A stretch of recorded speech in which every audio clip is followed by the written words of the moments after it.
Romanos capítulo 5 del 1 al 5. Sígame allí en la lectura. Ahora pues, justificados por la fe, tenemos paz para con Dios por medio de nuestro Señor Jesucristo. Por él también tenemos entrada por la fe a esta gracia en la cual estamos firmes y nos enorgullecemos en la esperanza de la gloria de Dios. Y no solo esto, sino que también nos enorgullecemos en las tribulaciones, pues sabemos que la tribulación produce paciencia y la paciencia produce un carácter probado y un carácter probado produce esperanza y la esperanza no nos defrauda, porque el amor de Dios ha sido derramado en nuestros corazones por el Espíritu Santo que nos fue dado. Amén. Señor, gracias por este tiempo con tu palabra. Padre, habla a tu iglesia, habla a tu pueblo, a pesar de la torpeza y la debilidad del mensajero, Señor. Permite que cada vida hoy sea impactada por el mensaje de tu palabra. Guíanos, Señor, y que seamos buena tierra, donde cae como una semilla y produce fruto al 30, al 60 y al 100 por uno, Señor. Que tu palabra haga su obra, Señor, en nuestros corazones y cumpla tus planes y propósitos, Señor. Te lo pedimos en el nombre de Jesús. Amén. Tome asiento, mi hermano. Bienvenidos todos. Buenos días a aquellos que no he saludado. Qué bueno tener aquí al suegro de mi hermano Marlon, papá de la hermana Yamilé. Bienvenido. Tenemos también aquí a Elgidio y su esposa Alba. Ellos son conocidos de Karen, la esposa de nuestro hermano Francisco, allí en Azagra. Qué bueno tenerlos aquí.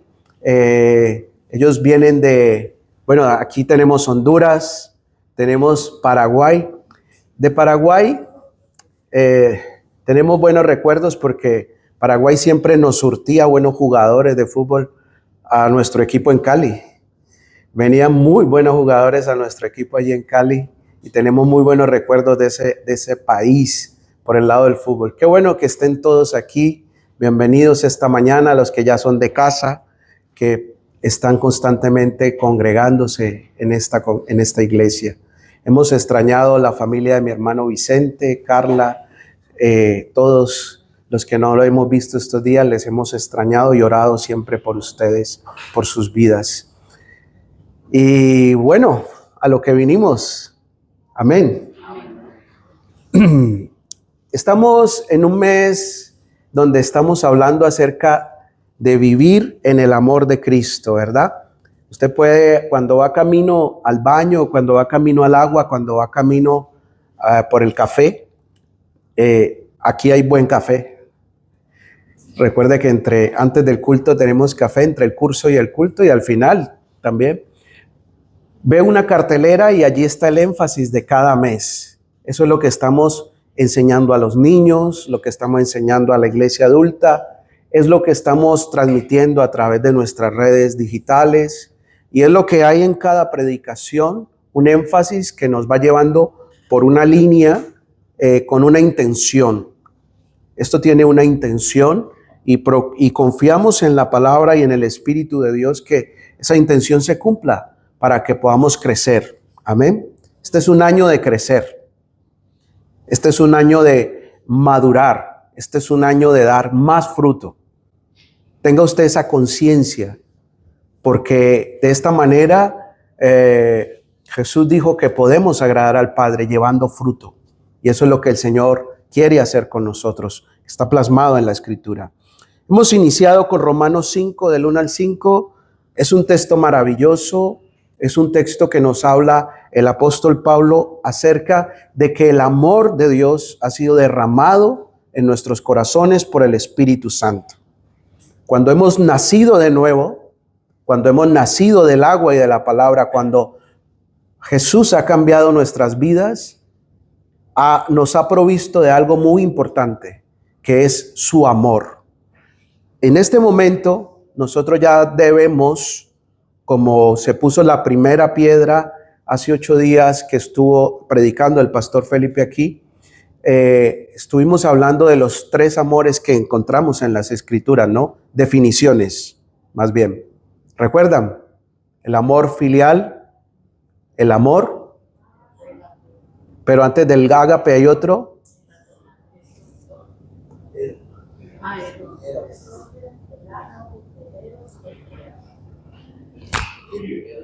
El filio, sí. Entonces, hablábamos, o el pastor más bien nos enseñaba desde la Escritura la importancia de entender que el amor ágape, ese término griego para describir, que se buscó y se encontró para describir todo lo que es el amor de Dios y poderlo plasmar en las cartas, en los evangelios, es el amor de Dios, un amor nunca antes visto, un amor nunca antes experimentado entre la humanidad en la dimensión que Jesús lo mostró, en la dimensión que Jesús lo expuso. Yo me acuerdo por allá en el 2004, me voy a sonrojar un poquito, porque aquí hoy tengo a mi esposa, casi siempre está con los niños, pero hoy está aquí. Por allá en el 2004, 2003, nosotros decidimos casarnos. Fuimos a hacer el cursillo en la iglesia, con el pastor, y tomamos la decisión de casarnos para esa fecha. Y me acuerdo que el pastor que nos iba a casar, iba a hacer la ceremonia y nos preparó, él me hizo una pregunta a mí solo. Me dijo, ¿tú por qué te vas a casar con Jimena? Y yo le dije, siguiente pregunta. Le dije, pues porque la amo, pastor. Entonces, bueno, me hizo otras preguntas, hablamos, hicimos el cursillo. Luego llegó el día de la boda, ¿no? El gran día, pero pues primero teníamos que ir a la boda en la notaría, ¿no? Ahí en una notaría de la ciudad con el notario a firmar. Yo nunca había firmado tantos documentos. Yo le dije al notario, ¿por qué tengo que firmar tanto? Y solo Jimena un documento y yo tantos. Bueno, ese era el protocolo legal. Firmé muchos documentos. Ese día yo llegué tarde a la notaría y Jimena se preocupó. Ella pensó que yo me había arrepentido. Cuando llegué, como toda buena mujer, me cogió por acá atrás y me dijo, ¿por qué te demoraste tanto? Le dije, no, llovió mucho, hubo mucha lluvia, tuvimos dificultad, Mario estaba llevándonos en el coche hasta donde mi mente recuerda, y llegué a la notaría y dije, no, ya estoy aquí, estamos listos. Obviamente hubo unos minutos antes, unas horas previas, hubo mucha tensión. Tuve que bajar la tensión viéndome un partido de fútbol. ¿Quién se le ocurre verse un partido de fútbol antes de casarse? Pues a mí.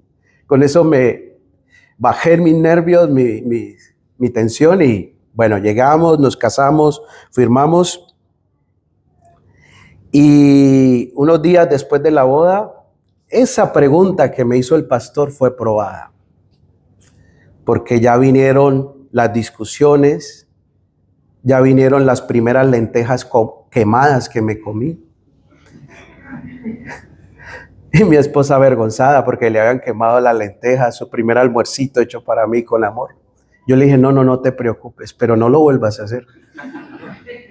Mi primera comida quemada, pero bueno. Y yo me acordaba en mi cabeza la pregunta que me hizo el pastor. ¿Tú por qué te vas a casar con ella? Y mi respuesta, pues porque la amo. Después de una discusión y de las lentejas quemadas, ya no la amaba tanto. Pero mis hermanos, el amor es probado. El amor, en Efesios usted encuentra que Pablo, cuando habla del amor de Cristo, toma a Cristo y la iglesia para hacer una similitud, cómo debe ser el amor. Y esta mañana hay muchos aspectos que seguir hablando acerca de este tema, vivir en amor. Pero es algo esencial y fundamental para nuestra vida cristiana. Cuando nosotros hemos decidido seguir a Cristo, como cantaban los hermanos aquí, nosotros no tenemos otra alternativa que amar, que capacitarnos, como dice ahí Romanos 5:5, en el amor de Dios, que más bien recibir y mantenernos en el amor de Dios, que es el que nos capacita para. No tenemos otra opción. Acompáñame, hoy vamos a leer 2:5. Ya leímos Romanos 5, ahora vamos a Mateo capítulo 5. Y allí voy a estar moviéndome los próximos minutos de esta predicación para que nosotros entendamos varias verdades de la palabra de Dios que son muy importantes. Mateo, Evangelio según Mateo capítulo 5. Vamos al versículo 1. Ese amor ágape es el amor de los que hemos nacido de nuevo en Cristo. Ese amor es el que nos capacita para amar a otros. Pero Jesús quiere que ese amor se lleve a otra instancia, a otro nivel, a otra dimensión, para que el mundo pueda entender o ver la diferencia que hay entre A y B. Vamos allí. Dice, al ver la multitud,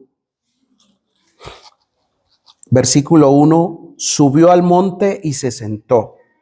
Se le acercaron sus discípulos y él empezó a enseñar diciendo, bienaventurados los pobres de espíritu, porque de ellos es el reino de los cielos. Y usted ahí hasta el versículo 11 va a ver el resto de las bienaventuranzas. Este sermón tiene un contexto muy particular. Era tradición que cuando se sentaba un maestro a enseñar, la gente seguía de pie. A diferencia de ahora, ¿no? El que enseña está de pie y ustedes están sentados. En estos tiempos era diferente. La gente estaba de pie y el maestro, aquel que tenía autoridad de enseñar las escrituras, se sentaba y empezaba a enseñar. Este sermón del monte, usted lo puede encontrar también en Lucas 6, como referencia cruzada, lo que ha estado enseñando el hermano en el curso. Es un sermón que parece que Jesús, cada que iba a una población diferente, o lo enseñaba completo o tomaba trozos de ese sermón y lo exponía, porque ese es el sermón, es por decir el sermón principal, columna vertebral de toda la ética del reino de Dios y del comportamiento que Dios busca que nosotros tengamos como hijos suyos. Y ahora no lo estaba enseñando un maestro cualquiera. Jesús se sienta y una gran multitud y le dice, vengan, tengo que decirles algo muy importante. Pues empieza Jesús a exponer. Aquí hay una gran diferencia, mis hermanos, que usted cuando pase por ese texto debe tener en cuenta. Ahora que estamos aprendiendo a leer mejor la escritura con el curso que estamos viendo. Este sermón lo estaba dando el mismo Dios hecho hombre. En esta ocasión no lo estaba enseñando cualquier maestro, cualquier rabí. Lo estaba enseñando la misma palabra de Dios. Esa persona exacta, esa misma sustancia. Toda esta multitud que estaba allí en el sermón, estaban viendo al único que podía cumplir todo ese sermón, toda la ley y los profetas de los cuales ellos habían sido instruidos. Y Jesús no da un sermón para salvación en sí mismo. Es un sermón que da para explicar, para exponer, para enseñar a esa multitud varias verdades del reino de los cielos, cómo funcionan en cada individuo que sigue a Jesús. Usted no va a encontrar aquí, haz esto para ser salvo, o la palabra salvación como tal, pero sí va a encontrar comportamiento que debemos tener como ciudadanos, como hijos de Dios, como ciudadanos de un nuevo país que está en los cielos. Y Jesús hace una exposición siendo él la misma palabra y él teniendo toda la autoridad de enseñar. Si usted lee en Mateo 4, Jesús ya había venido de la tentación, ya había sido tentado por Satanás y le había dicho a Satanás en 3 ocasiones, escrito está, y el tentador salió. Qué poderosa es la palabra de Dios. La palabra de Dios debe cambiar nuestras oraciones. Yo siempre tengo esa lucha cuando oro, que mis palabras no sean tan livianas, aunque deben ser sinceras desde mi corazón, pero que mis oraciones sean empapadas literalmente de lo que dice la Escritura. Porque el Señor, más que correr a lo que yo le pido, el concepto bíblico es que el Señor se apresura a cumplir su palabra. Nuestras oraciones deben tener un gran contenido de la Escritura para que sean más efectivas y oremos de acuerdo a la voluntad de Dios. Amén. Jesús, en la versión Reina Valera 60 que muchos tienen aquí, yo estoy leyendo aquí la 2020, Jesús dice el escritor que abrió su boca. Y uno dice, ¿y ese detalle qué tiene que ver? Podría decir como en otras versiones, y empezó a enseñar, y empezó a hablar, y empezó a dar el sermón. Dice, Jesús abrió su boca. O sea que se puso en una postura de mucha autoridad, voz fuerte, bien entonada, una audiencia grande. No habían estos aparatos. Entonces Jesús tuvo que pronunciar, abrir su boca con fuerza. Y empieza allí la primera bienaventuranza. Bienaventurados los pobres en espíritu. ¿Por qué?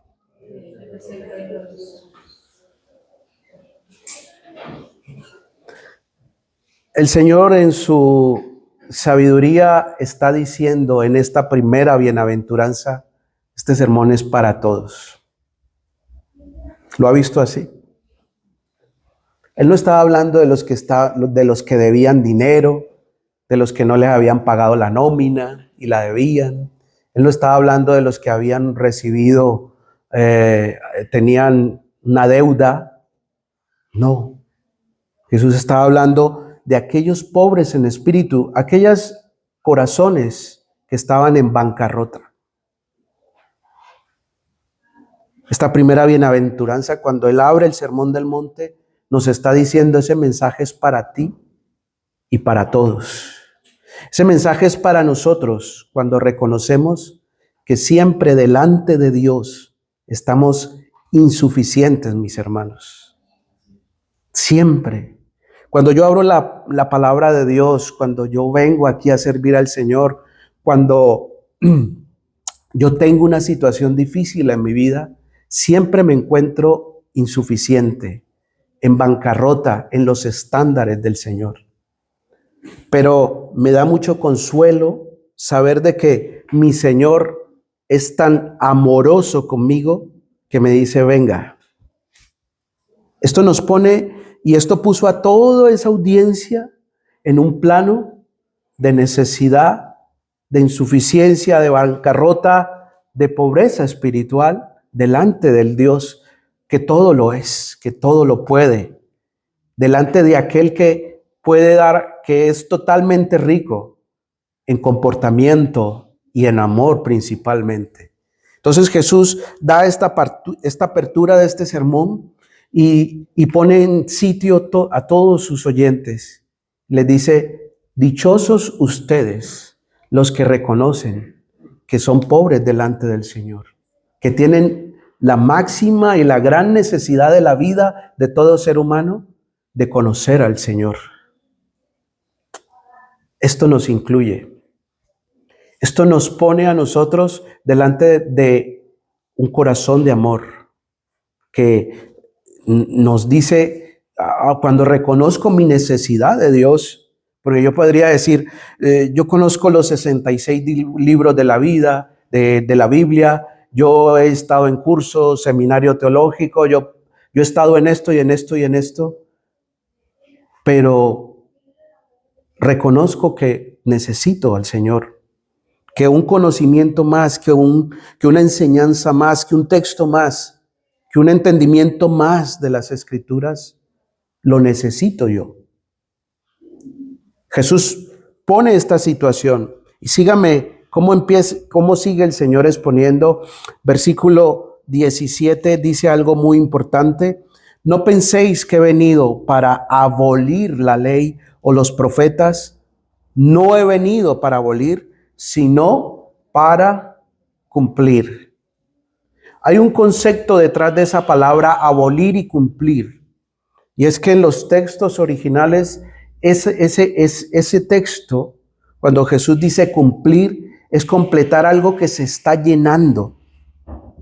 La ley y los profetas hasta ese momento el Señor los había puesto y habían cumplido ciertos propósitos, pero faltaba algo más. Y por eso Jesús dice, yo no he venido para abolir, para anular. He venido para que se cumpla el propósito de la palabra de Dios en mí.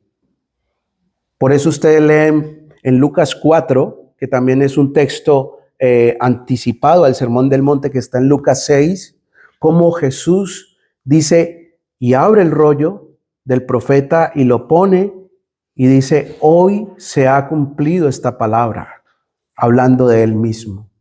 Porque esa palabra, como dice Juan capítulo 1, el Verbo se hizo carne y habitó entre nosotros y vimos la gloria como del unigénito de Dios. Una cosa es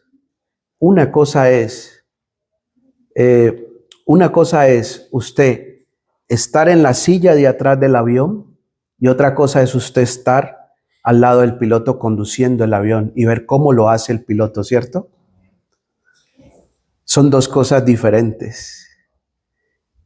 Jesús, cuando se manifiesta, cuando el Padre habla a través de él, como dice la carta a los Hebreos, se manifiesta de una forma sorprendente que nunca nadie, los mismos fariseos y hombres de conocedores de las Escrituras en la narración de los evangelios dicen, pero es que nunca hemos escuchado a alguien que hable con tal autoridad.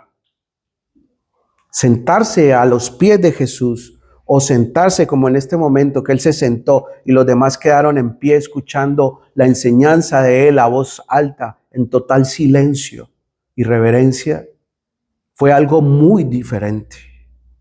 Y Jesús empieza a decir, yo he venido a completar aquello que por mucho tiempo ustedes han aprendido, pero que necesitan que se haga realidad, se haga carne, se haga explícito en una totalidad que ustedes nunca han visto. Si usted lee el versículo 20 de allí de Mateo 5, dice, habéis oído que fue dicho a los antiguos, no matarás y cualquiera que mate será culpable de juicio. Lea el 22. Pero yo les digo, ¿usted se ha detenido algún momento a leer el inicio de esa frase? Habéis oído. ¿Sabe lo que Jesús estaba diciendo? Ustedes han escuchado acerca de esto. Ustedes han escuchado a los que enseñan la ley y los profetas. Ustedes han escuchado desde la perspectiva de ellos. Porque desafortunadamente esta clase religiosa había caído en unas enseñanzas que ni ellos mismos podían llevar. Hipócritas, fariseos, ponéis cargas sobre los hombres que ni vosotros mismos podéis llevar. Y Jesús llega y dice, habéis oído que fue dicho. Eran comentaristas de ese tiempo de la ley y los profetas. Pero yo os digo, ¿sí ven la diferencia? Están escuchando la tradición, pero ahora van a escuchar la palabra viva de Dios. Eso hace la diferencia. Versículo 21 dice, versículo 27, habéis oído, vuelve y lo cita, habla el Señor, habéis oído que se dijo, no cometerás adulterio, pero yo os digo. Vaya al 31, también fue dicho, cualquiera que repudie a su mujer, y el 32 dice, y le da carta de divorcio, pero yo os digo. Versículo 33, además habéis oído que se dijo, y el 34 dice, pero yo os digo.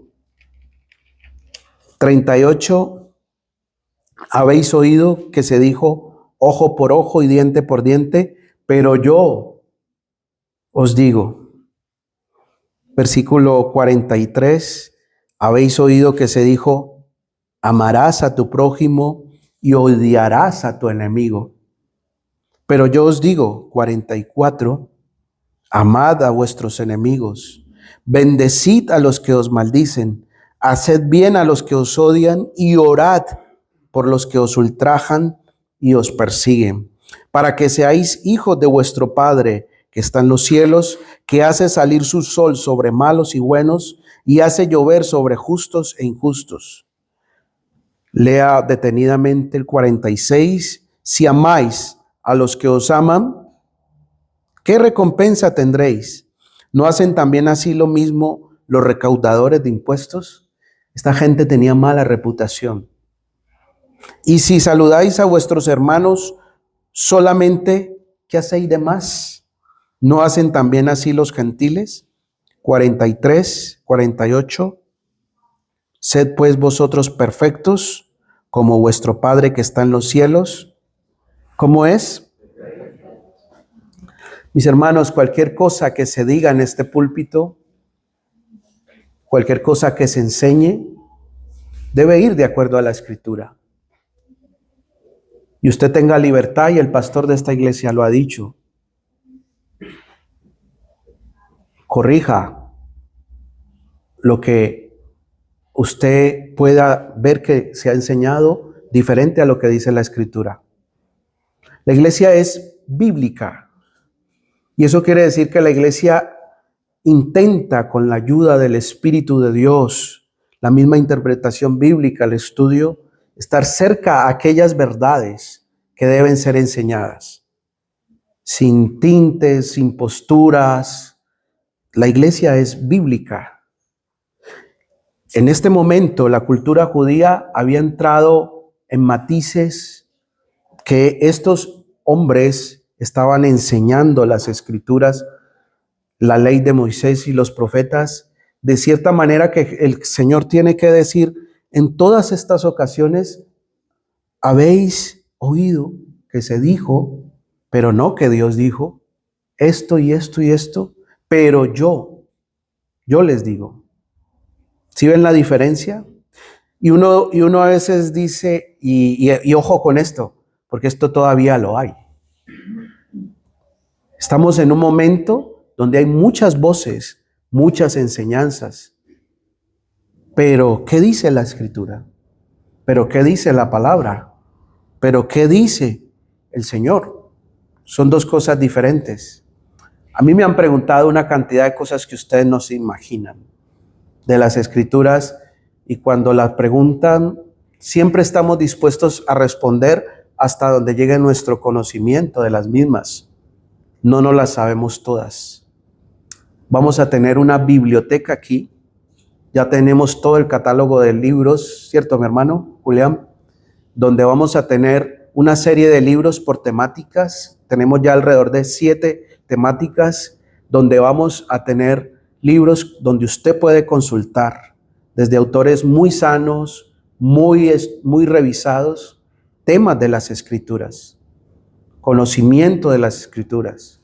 Entonces usted va a poder consultar allí. ¿Qué habla el Señor acerca de la doctrina de la salvación, soteriología? ¿Qué habla el Señor acerca de la escatología, los últimos tiempos? Ahí usted va a poder consultar autores destacados muy estudiosos, muy serios, muy revisados por otros, para que la iglesia siempre vaya a la Escritura sin adulteración. Y esto estaba ocurriendo en ese tiempo. Y es lo que nosotros tenemos que tener en cuenta. Usted tiene libertad. A la vuelta de 3, 4 horas este mensaje estará en el canal de YouTube de la iglesia. Y usted tiene toda la libertad de escucharlo con respeto, amor y verdad. Decirle a este servidor, mira, lo que tú enseñaste, la palabra de Dios no lo dice. Mis hermanos, el error no viene de fuera de la iglesia. Muchas veces el error nace dentro de la iglesia, porque elegimos tomar posturas que no son las correctas ante la palabra de Dios. Decidimos abrazar falsas enseñanzas que no están de acuerdo a la Escritura. Por eso tenemos que ir allí y como Jesús les dijo, habéis oído que se dijo, pero yo os digo. Jesús estaba trayendo la ley y los profetas a un cumplimiento a un nivel correcto y adecuado, pero no de mucha letra y muchas palabras y mucho estudio, aunque había sido formado desde niño en la sinagoga como cualquier judío, y más con el entendimiento y la mente que tenía nuestro Señor. Imagínase cómo no conocía, recitaba, oraba las Escrituras, si él mismo era la palabra viviente, lo es. Pero Jesús llega y les dice, mira, un momento, aquí hay algo que tenemos que revisar. Pero yo os digo, Jesús en el versículo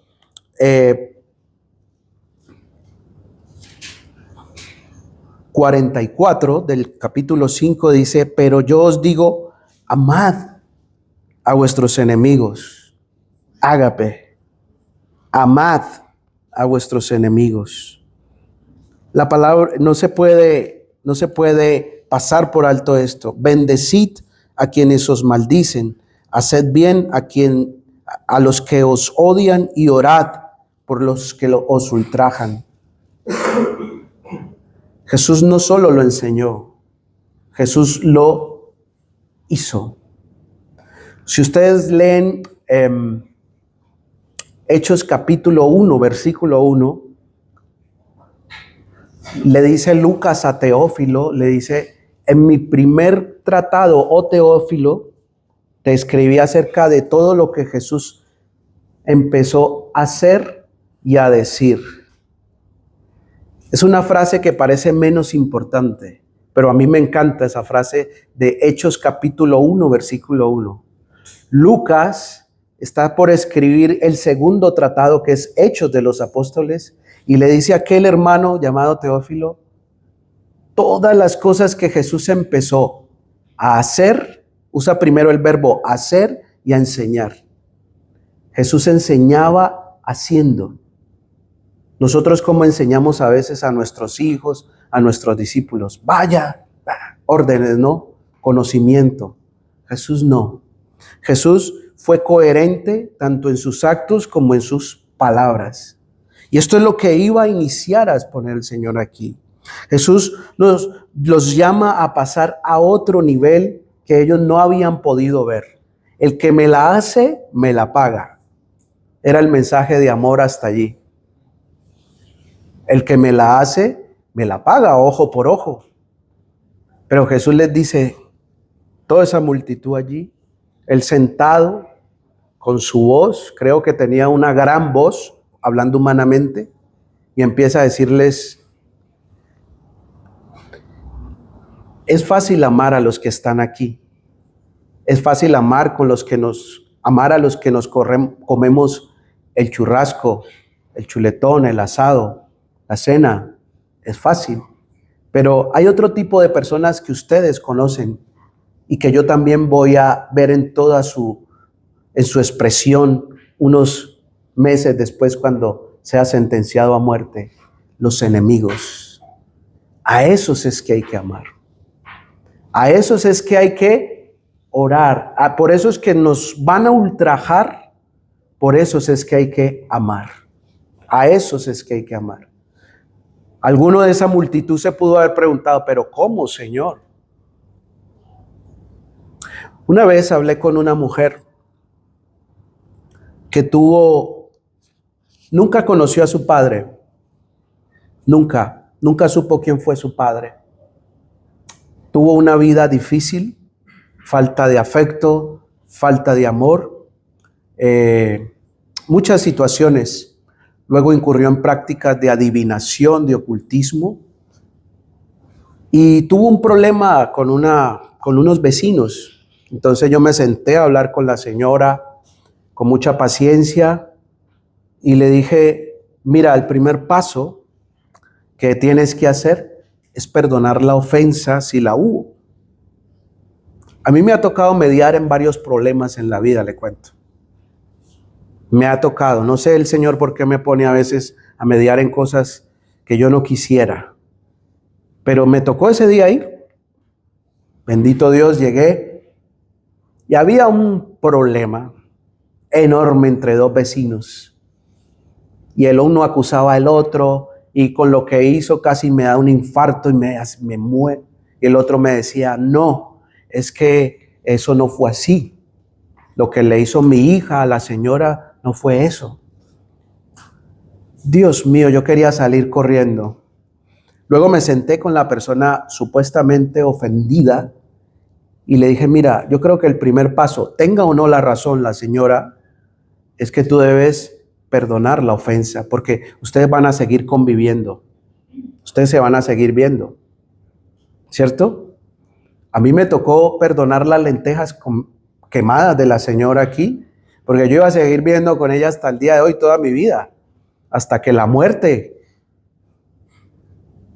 y eso quedó en video, hasta que la muerte nos separe. Hay testigos, video. ¿Y sabe qué me dijo la señora? Me dijo, Mauricio, yo no puedo perdonar. Yo no puedo perdonar. Yo intento perdonar, pero no puedo perdonar. Yo le dije, mira, ese es el primer paso. Lo sientas o no, pero hay que hacerlo. Porque tú vas a seguir viéndote con la vecina. La vecina hasta te puede ayudar. La vecina puede estar más cercana que tu propia familia. Un vecino es como nuestra familia, ¿cierto? No está nuestra familia, está lejos, y un vecino nos da la mano, nos ayuda, hasta nos puede llevar de urgencia, de emergencia al hospital y nos evita la muerte. Eso es un vecino. ¿Qué vamos a hacer? Y la señora me dijo, Mauricio, es que yo no puedo perdonar. Tengo una incapacidad de perdonar cuando me ofenden. Y entendí la condición del corazón de esa mujer, que siempre había odio, malas palabras, rechazo, una cantidad de cosas, frustraciones, un pasado. Debe ser difícil, uno no va a haber conocido a su padre, que nunca le hubiera dado su apellido, su amor, su aprecio, su cariño, pero pues la realidad es que ya estaba en este mundo y hay que seguir adelante.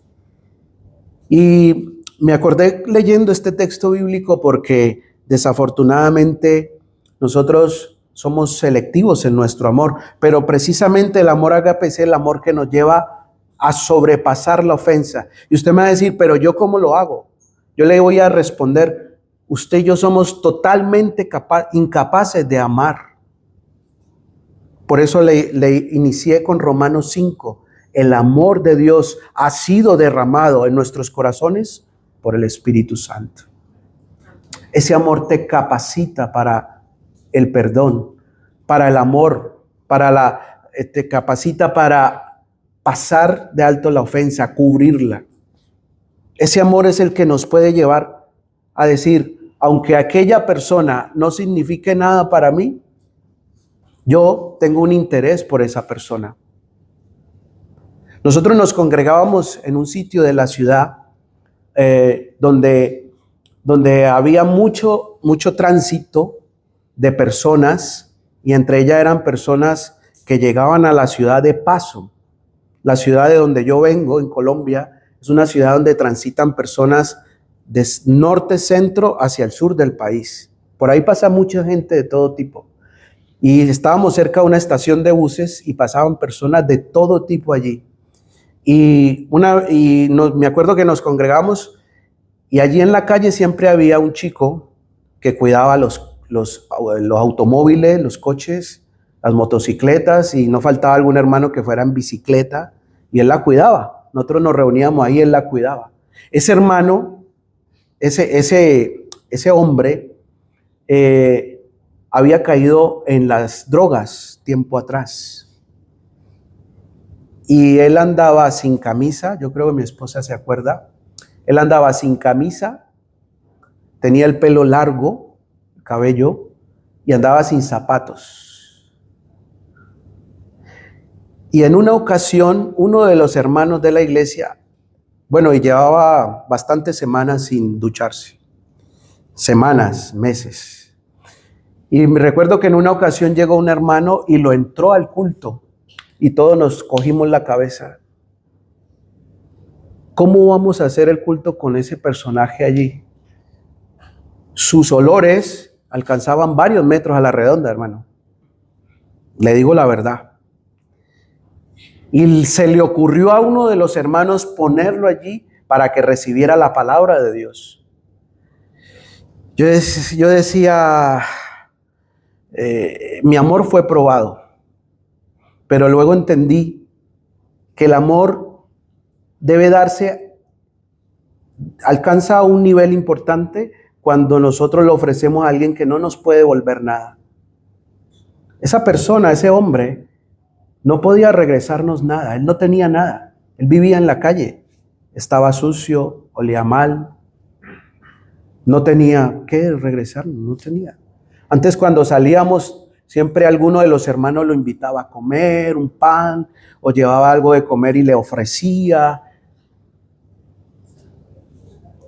Y varias veces el hermano lo invitaba y entraba a la iglesia y se sentaba.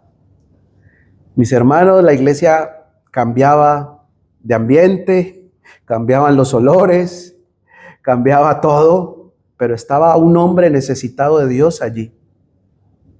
Hace poco, antes de venir con mi familia para acá, me encontré una persona y yo decía, yo conozco a este hombre, yo lo he visto. La primera vez seguí de largo cuando era él, aquel sucio, harapiento, maloliente, habitante de calle, con su cabello corto, camisa, que no le gustaba ponerse camisa, pantalón y bien puesto.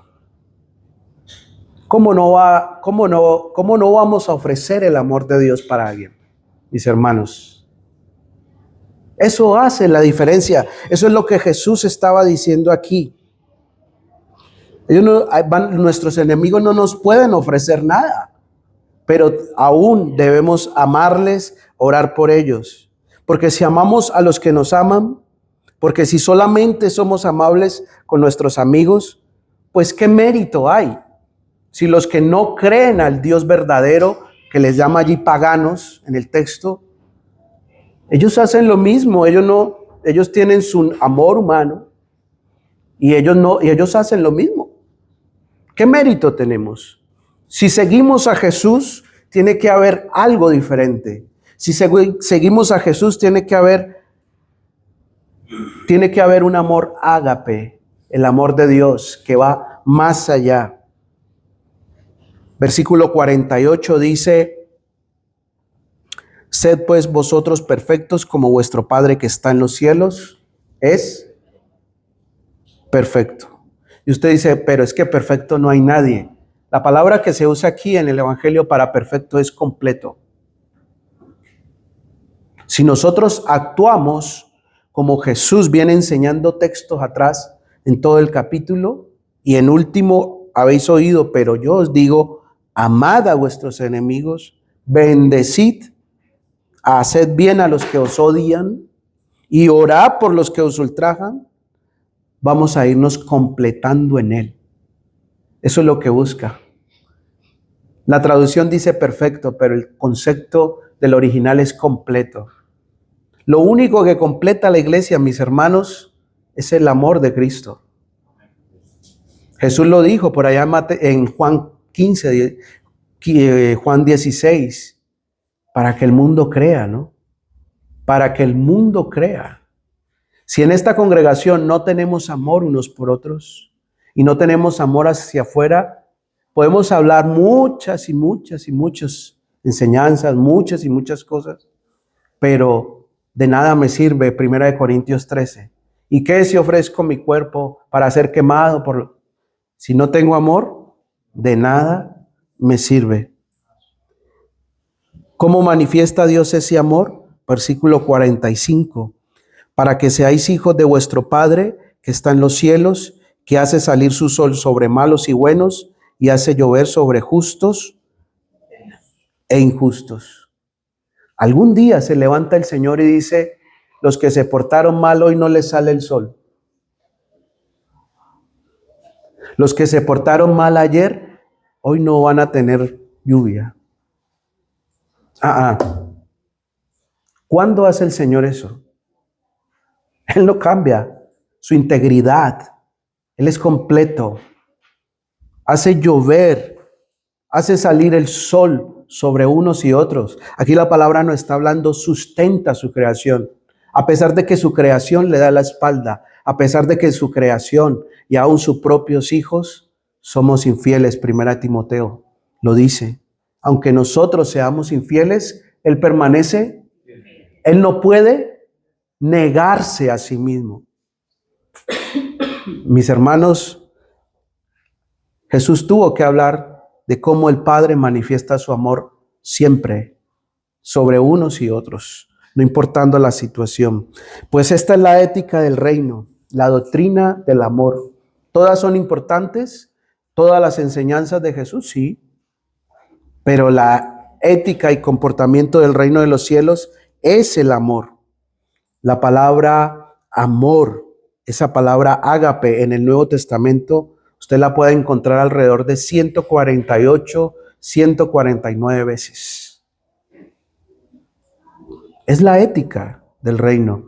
Es la forma que nos dice cómo debemos comportarnos. Ofensas, mi hermano, ofensas siempre van a haber. Yo desde que conocí al Señor hasta el día de hoy, he recibido ofensas dentro y fuera de la congregación.